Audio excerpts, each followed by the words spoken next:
I'm here this afternoon with Wayne Christian, running for Texas Railroad Commission. Wayne, do you think that that office needs to have a name change?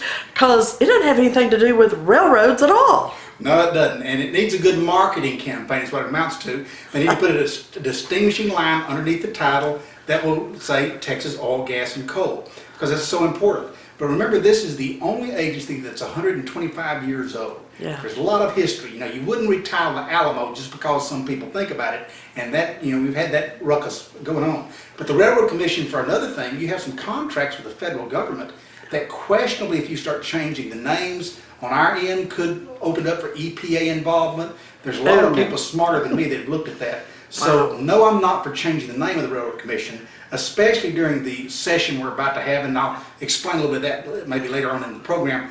But the name is the Railroad Commission. It's a historical 125-year anniversary we had just a few days ago. Oh, wow. And it was the only one that's elected statewide by the voters.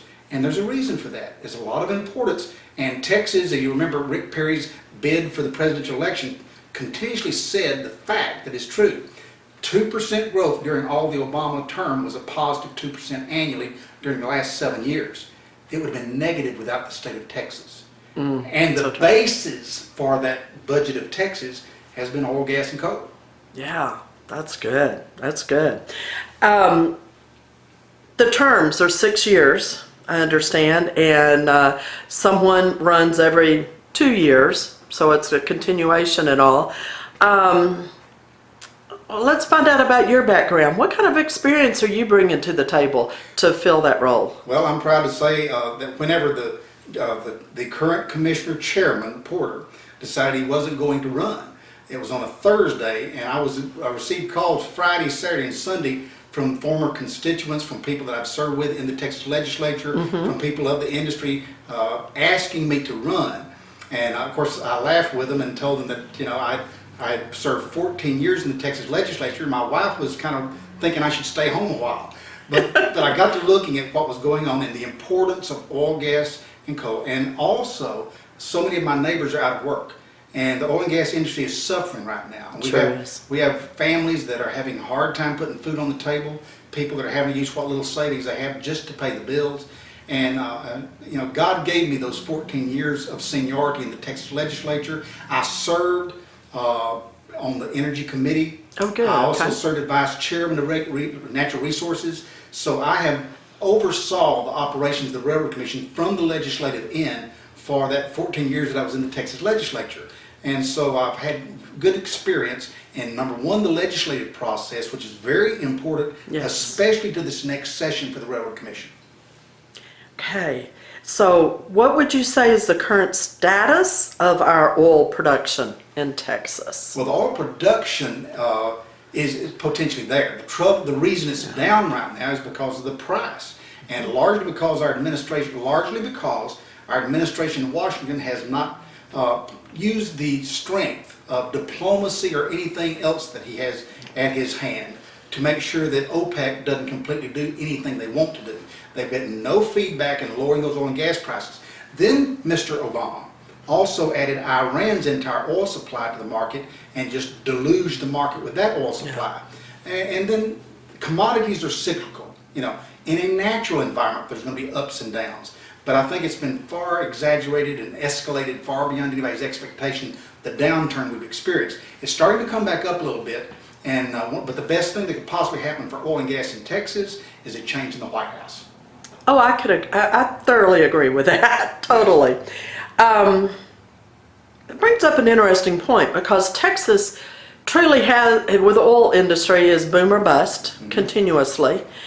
Is there anything that Texas can do to change that situation from continuing to happen on a regular basis? Not really. It's the free market capital system. Now understand, when people start talking about how can you prevent the market from going up and down, how can you make it more stable, that is saying, okay, there's conservative and there's liberal. Conservatives want less government intervention. Yes. Liberals want more government interventions. So anytime you start hearing a politician or anybody tell you, well, we need some regulations to stay, we need to impose this, there needs to be this rule, that rule, that's more government, more government, more government. Let me tell you, the fact of history is every nation in the world that has more government is poorer. Yes. Every government that has less government is richer. The Railroad Commission has two responsibilities. Number one, keep the public safe and make sure safely our people are protected. We're the police, the Railroad Commission. And then next to that, make sure that our energy that God gave us, oil, gas, and coal, is maximized to the full resources of the capitalist community to make sure that the free market can produce, because it's always done a better job of the free market controlling something than did the government. Being out here in West Texas, we're familiar with oil production and gas. Coal, where is coal in Texas? Coal is mostly in East Texas, Okay. really, from about Dallas on east. We have, but understand we're still at the point right now that if you stop the production of coal in the state, your energy prices, all of the state electricity, would probably go up 1/3.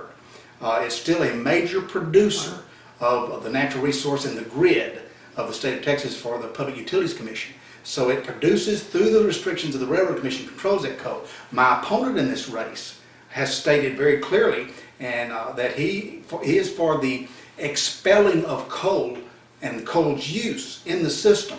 And if that happens, Wow. well, he agrees with Barack Obama and Hillary Clinton to stop coal production. That is basically the exact equal. If you do that, it's 6,500 jobs I know in the part of the state where I reside, and millions of dollars Wow. out of the economy, and everybody's electric rates will go up immediately. So, and I think that the problem why people mention coal is they think, well, it's dirty, it causes environmental concerns, and nothing could be farther from the truth. Oil, gas, and coal. In fact, we were at the American Statesman newspaper doing an editorial review, myself and my opponent, and the question came, what do you think would happen? Why do you think the oil and gas and coal industry are adding to pollution, and do you believe what restrictions need to be made, and what do you think about the environmental situation with oil, gas, and coal? My answer was, I said, I think we need to go on a real public relations campaign to tell the truth. It has been misrepresented for so long that people do not realize that there is not one single EPA requirement that Texas Energy does not exceed, not one, and that everything is cleaner, purer, better because of our oil and gas and coal industry, because they have done the right thing. And the Railroad Commission has monitored the bad actors, and when there is a bad situation, we're there to remind the industry to correct that wrong. And then we back off and let the free market operate. And the free market has created cleaner water, cleaner air, and whenever they come in and disrupt, it looks pretty bad whenever they start ripping off that top layer, but then they ask the landowner, so how do you want your land back? Yeah. And they say, well, I want a pool over here, I want trees over here, and it's amazing, they literally landscape the property. Even the pipeline, which is quite controversial right now, when people are about the right-of-ways to pipelines. And indeed, that's legitimate that the Railroad Commission must do that, and right-of-way is important that we withhold it. Yes. But even when that's done, people are very surprised that that property is not thrown away from use. It's greener pastures, it's Wow. usually improved when the companies come back in and bury it all up. And so overall, yes, there's problems, we need to protect the public, but the situation is out of 1,400 miles of pipeline, there's only 4 usually that object to the right-of-way extension because it improves their property. Wow, very interesting. Going back to coal, how much coal production does Texas generate?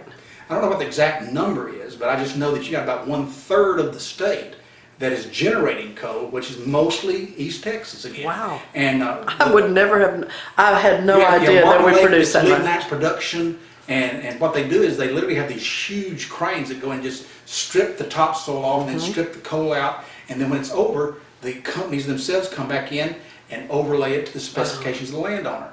And there is literally almost no pollution being done there because they have gone along with the federal restriction, and the companies want the neighbors to be happy. They're not here to tear up our state. The companies, we've even as good conservatives I've seen come to ask me questions about what are we going to do about the oil and gas and coal companies that are just harming the environment and all this. And I tell them that's just not the truth. And I think we need a PR system. Now, my opponent, when he was answered the question about what do you think we should do about the environmental concerns that are there by the public with the oil, gas, and coal industry, he answered, I just got back from Red China, and I think it's terrible the way that oil, gas, and coal pollute the environment, and we should do, And I'm sitting here going, how in the world can anybody compare Texas and how we've been responsible to the irresponsibility of Red China? Yes. Totally different government too. Oh, it's a totally different situation. You don't, and just think of that, having somebody come in with the authority to impose regulations that believes Texas needs the same regulations as communist China. Wow. That's frightening. Looking at coming into the office of Texas Railroad Commission, do you foresee any changes that need to be made? Yes, I do. I think we do. They're doing a great job now. They really are. There have been worse times, believe it or not, in the operation. We had a computer system that was totally outdated, and I commend the commissioners currently that have revamped the system. There's still a lot to be done, but what was happening is what has made Texas very different for decades and had us the leaders. Number one, God gave us the oil, coal, and gas under the ground. Yes, thank you. Give Him the credit. But we've been very responsible with it. And what we do in Texas, again, less government, more conservative. We tell operators, you come here in Wildcat, you risk your money, you risk your dollars, you come here, and our permitting process is very lenient, very lenient. And so they come here. But now if they boom and they find that oil, gas, or coal, then immediately there are strict regulations that conform for the safety of the public, and the industry has followed that very good in Texas. But what has happened with the computer aging that has been corrected largely is those permitting processes started getting longer and longer and longer, and it costs thousands and tens of thousands of dollars to wait longer to start that operation once the company's set up and ready to go. So I commend the railroad commissioners that have decreased that time, but that work needs to continue. Second thing that's happening that I think we need to contend with at the Railroad Commission is that we are losing qualified people, qualified professionals from our Railroad Commission. And the reason is the budget of the Railroad Commission has been lowered through the years, even though we produce an oil and gas. All the money goes through the Railroad Commission directly to the legislature, to the general budget. And so it all doesn't come back. And right now what we're facing is that our employees, we can never really compete with the free market industry. If some independent oil company wants an employee from the state, they can pay better usually, and that's something we can't compete with. But we're losing employees at the Railroad Commission over to the Ag Department, to the Comptroller Office, to TxDOT, and the reason is because our budget has not increased. We can't pay the same level of wages for the same level of job that other agencies of the government. So I think it's very important that we equalize and keep good professionals looking over oil, gas, and coal, which is our most important natural resources. So how do we do that without raising taxes? You just simply utilize more efficiently the dollars that we have. And what is absolutely, I mean, also, a lot of people have the answer to fixing problems that you have, is let the government do it. No. We're conservatives. Remember I said earlier, less government, richer the people. So what we as the Railroad Commission do is, number one, protect the public. Number two, make sure that we responsibly use the energy God's given us. We do that by saying, okay, here's the problem. Free market capitalist system, how can we best fix that problem? And we turn to them for the more efficient answer. And I believe that's where less government, but the government then asks the free market to come in and help us with these problems. Now, as far as the budget goes, we need some people that know the legislative process to make sure that some of the dollars that should be coming back from the general budget to the Railroad Commission to efficiently operate, not be spent for other purposes. You know, like for example, a good purpose that they use all the Railroad Commission dollars for is the rainy day fund. 100% of that emergency fund comes from oil, gas, and coal, okay, from the Railroad Commission dollars. The other part, though, is what they use to fix somebody's something in maybe East Texas for some purpose, and this purpose is some political figure or legislator, as I was for 14 years, has some big barn they need to build and call it a honorary, whatever it is, whatever purpose they might have that they come into session. We do not need to divert those dollars. And that's where my experience of 14 years in the legislature, I think, will come to benefit the industry. Because I know how to at least argue the fact, I understand the vetting process of the budget, I understand how dollars are diverted, and I understand how you go behind the closed doors, meet with individuals respectfully, and negotiate, and they understand that this is not correct to do it that way.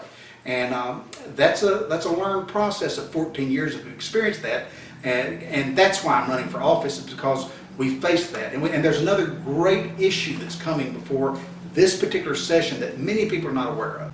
And that is? It is sunset to the Railroad Commission. We have a law in the state of Texas that about every 10 years, an agency is sunset, which is a great law at Okay. times, because it means you go in and open up that agency, okay, or commission, and you are able, the legislature is able to say, okay, this is bad, this is good, this is needed, this is waste, or we don't need this thing at all, let's just shut it down and throw it away. Right. Okay?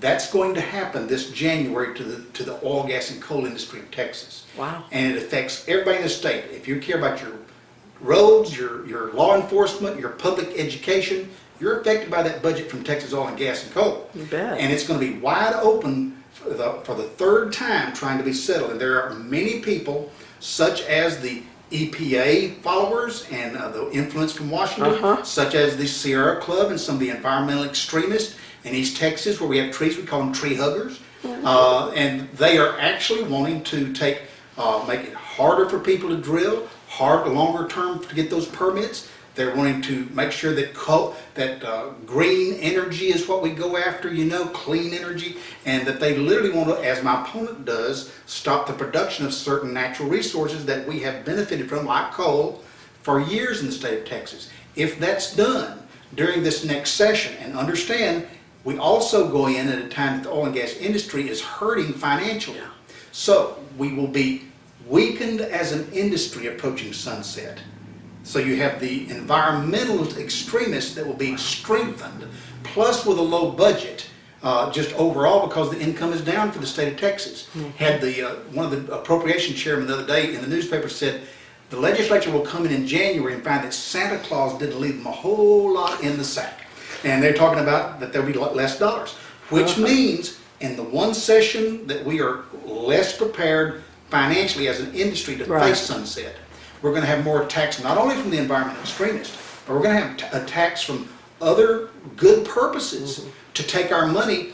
And the story of this is it's going to be open not only at the committee, then for amendments on the House floor continually during the session, then back over to the Senate for open amendments to attack the oil and gas industry and dollars. And when they then close that bill back, that sunset, seal it up, then you're stuck with that about the next 10 years, the next decade. And if the extremists change how we do business in Texas with oil, gas, and coal, we may find a future that is very different from our past with our oil, gas, coal industry. So how do we as citizens protect the value that's in that industry right now with what you're facing in the legislature? Well, I would think you would send Wayne Christian to the Railroad Commission, who has experience of fighting the battle. My opponent has none. I mean, that's the tool that we have elections for. That's the reason people run for office. And it's amazing to me that in my business, and I've been in banking business, the financial services business, and we have some apartments that we rent and housing, rental, and every time I have a business, I'm very careful to look at the resume of who I'm going to hire to work for me. And most businesses do. And I'm thinking how strange in government to do probably one of the most important jobs, fiscally the most important job in the state, that resume is not considered by the voters. And I just contend if they will check my resume on christianfortexas.com, you got to say that nowadays, christianfortexas.com. My resume, the endorsements I have are far surpass my current opponent. In fact, that's the reason that I started the program. I received the call when Chairman Porter retired and asked me please to run because I had an established record that they knew that I was conservative, I was a fiscal conservative, an environmental supporter of good, clean energy from what we currently do, and I understand that we are doing that and have been doing that. So I think my record speaks for my credentials to run for this office. Very good. And looking at the upcoming 6 years, when you take office, what in particular is on your agenda to get accomplished? Well, the items we've talked about first is getting through this legislative session and making sure we retain the strength that our industry has had in decades past to continue to use these minerals God gave us for the maximum free market capacity and profit available to create jobs for moms and dads to have families. That's what I want to do, and protect the public again from the bad guys that may not, or the accidents that may happen that are not intended. That's our job. But what I see long term is to acquaint the people unlike what they're hearing on the media every day, as I've already mentioned, that the oil, gas, and coal industry are not a bunch of bad guys. We have done a responsible job and made Texas better. Yes. And the word that you say when you look at the oil, gas, and coal industry and the different businesses and these fellows that put on the outfits and go out to the rigs and the hard hats and work their tails off and come back, is I think they deserve a big thank you. They're putting Yes. our kids through school. They're putting bread on the table. They're supplying our new interstate roadways. Yes. That's where the dollars are coming from that makes Texas different from every other state in the nation. And we should, number one, thank God, but thank these families that have devoted their lives. And these people that get in oil and gas, and I have visited with many of these great people that own the oil and gas companies and support the oil and gas companies. They did it at their own risk. This is the American I know. dream. Yeah. These are people that you talk of that came from single parent households and worked their tails off and risked everything they had in order to profit, hire people, and make Texas the great state it is. And I think we don't need to stop that to a singly socialist view that contends that we're doing a bad thing in Texas. So my purpose, I think, is going to be with the I believe God's given me a bully pulpit to educate the truth to the citizens of Texas instead of and fight what these environmental extremists and others have distorted as the fact. So true. I think you said there were 6,500 people affected job-wise with the coal industry. Right. What size of people are involved in the oil and gas? Well, in the Railroad Commission itself, there are over 700 employees. So it's a huge operation, and has, I didn't realize. And has many offices throughout the state of Texas, sub-offices throughout the state of Texas. So it's again, the oldest commission in the state of Texas, the only one that has 3 commissioners. For the responsibility in the past has been agreed that it's too much for one person to have responsibility over that important an area of the budget. And so it's the oldest, it's the strongest, and it brings in dollars that are desperately needed Yes. to keep Texas being the state we are. Any final comments or thoughts you would like to add? Well, just the fact that I'm very appreciative, and it's good to be on a Christian broadcast because I believe the thing that made our country great is faith, family, freedom, and that is the Republican Party's slogan. And I think too many times we forget to put the faith up there as first, family, freedom. I have a 92-year-old mother, and it was hard for me to run for this office, and I even had to consider again. I said, no, I don't need to, because she had a serious operation during this Christmas recess when I was supposed to be making the decision during January.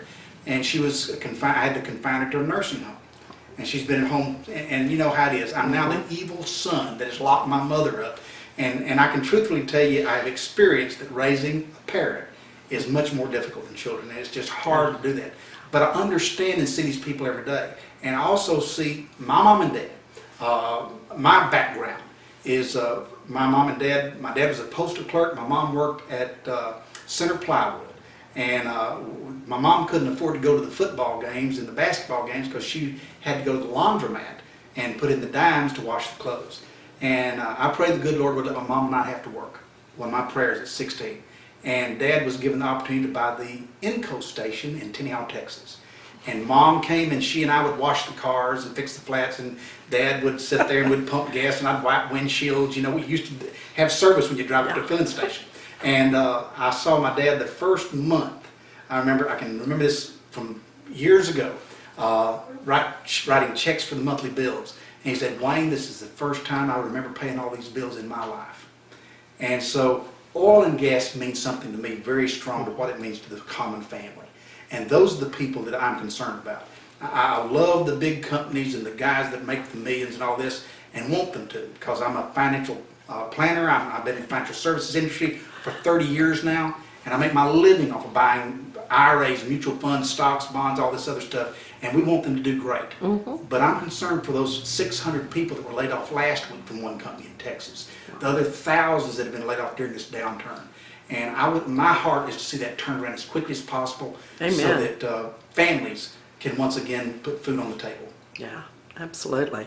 Thank you so much for your time, for stopping as you're journeying through San Angelo. I really appreciate it, and wish you all the best with your campaign. Thank you, and invite you again to turn into on your computer, since we're all computer folk, to ChristianForTexas.com. All right. And you can see the resumes, the organizations that have endorsed me, Texas Right to Life. A lot of the pro-Christian groups, I have virtually the endorsement of all the organizations that I've supported for years, and you'll find on there the awards that I'm honored to receive from Texas Right to Life, from the other organizations across the state through the years. That you got to be, you got to make sure God's first, and then everything else seemingly will pretty well fall in place if you stand His standards. Absolutely, absolutely. Thank you again. Appreciate it. Thank you.